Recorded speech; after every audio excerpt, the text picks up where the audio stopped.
So what do the Giants do on this day one of NFL free agency? Giants made moves. Joe Shane on the prowl. Bucs defensive lineman Rakeem Nuñez-Roches. No idea. I'm white. He agreed to terms with the Giants on a contract. 6'2", 307. 8 years in the league. He's from Southern Mississippi. Same college as Brett Favre. You ever heard? And he's 29 years old. Bobby Skinner of Talking Giants says he's an athletic run defender who fires into the chest of offensive linemen. Good to hear. What does he offer as a pass rusher? Question mark. How does he hold up against complex run offenses like the Ravens? So all I know is once you get past that Dexter Lawrence, Leo Williams interior to that next level of defensive lineman for the Giants, it's not pretty. I mean, that Shelton and Ellis, it just felt like they were two big dudes who just got moved way too easily for how big they are. They definitely needed an upgrade at the, in terms of depth for the interior defensive line. Sounds like they might have gotten it. We're bringing back, we're re-signing Jarrad Davis, which I don't hate. I think he showed enough in a limited capacity last year, bringing him on so late in the season, and then having a couple pretty big impact games in pitching relief, trying to learn a new system. Good depth piece, and I'm cool with that. Who else are we bringing back? Jamie Gillan, punter extraordinaire. I'm going to go out on a limb and say, even though I'm probably wrong about this, that I had a lot more negative memories of Jamie Gillan than I did positive from 2022. But the team saw enough in him to re-sign him to a 2-year, $4 million deal worth up to $5 million in incentives. Maybe that's more a testament to once Pinion, one of the top punters, Pinion, he signed somewhere else. So, Falcons. He re-signed with the Falcons. So I don't know that there was much else there beyond that they felt more comfortable in than who they have in-house. And maybe they think they can fix Jamie. The Scottish Hammer. Ugh.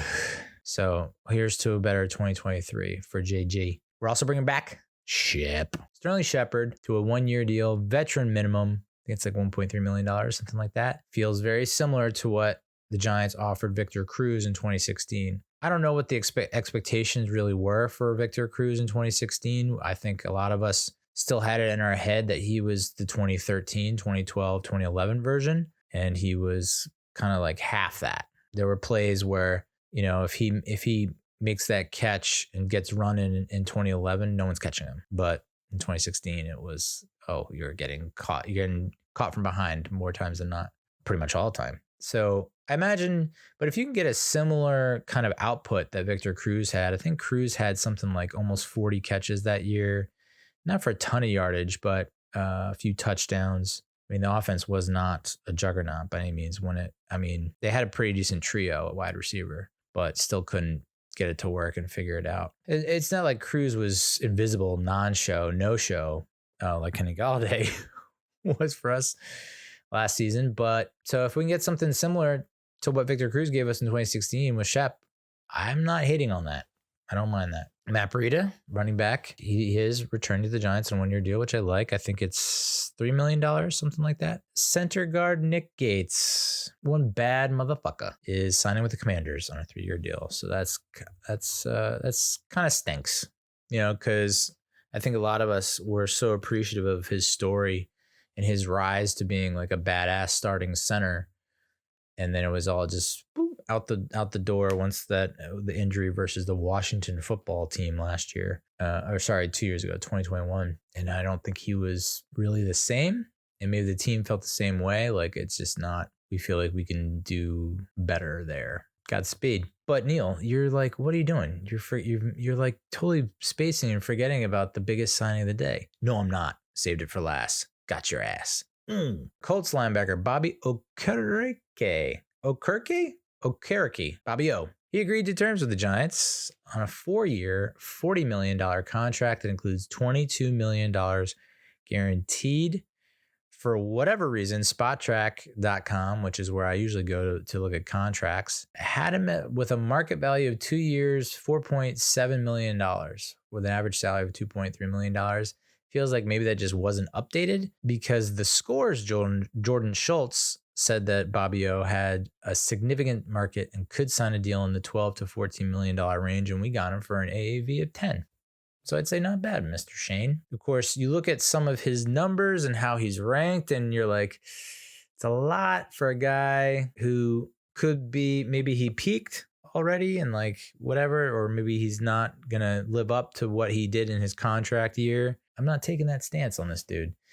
Robert Okereke, 6'1", 235 pounds. He was born on July 29th, 1996 in San Mateo, California. He went to high school at Foothill in California, and then he went to Stanford, so he's no dummy, which is great. PFF had him gave him a grade of 73.3, which is, it's a green. It's in the green. It's good. He was in the low 50s in 2021, high 40s in 2020, and in the 70s in 2019.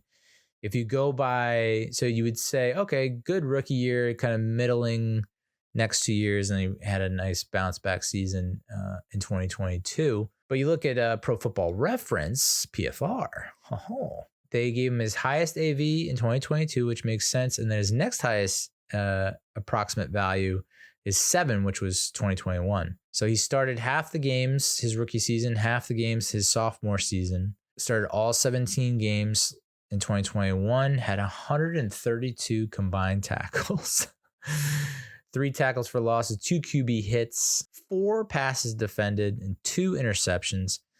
And then last season, he started 16 of 17 games, had 5 passes defended, 2 forced fumbles, 2 fumble recoveries, and 151 combined tackles. Almost had 100 solo tackles. And 6 of those were tackles for loss. I think everyone pretty much loves this signing. I mean, the only thing that people keep mentioning is like, this is the dude who gave a cheap shot to Daniel Jones when he was trying to slide against the Colts at home in what was eventually our playoff clinching win. But I think people are now they're spin zoning it into, well, you know, he knows he's angry and sad that his team is so out of it, and then all the other players are quitting, and he wants to show that he doesn't have any quit, or he just wants to show how pissed off he is and frustrated that he's in the situation he's in. Either way, he's playing hard. So, I mean, I can't knock that. How many times have you seen linebackers of ours take plays off, look lost, confused, and just playing overall soft, like coming into the line, not trying to like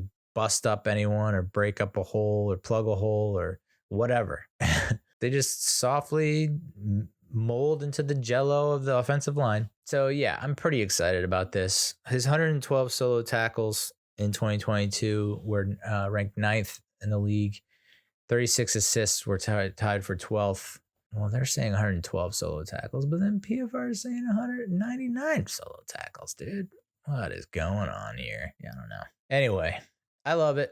And we tend to forget that linebacker Darian Beavers, who was one of our draft picks last year, was having a pretty good training camp.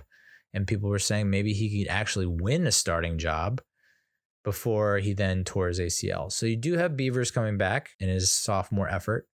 He's probably not going to be like 100%, but he'll give you something. And then you have Micah McFadden, who's coming back.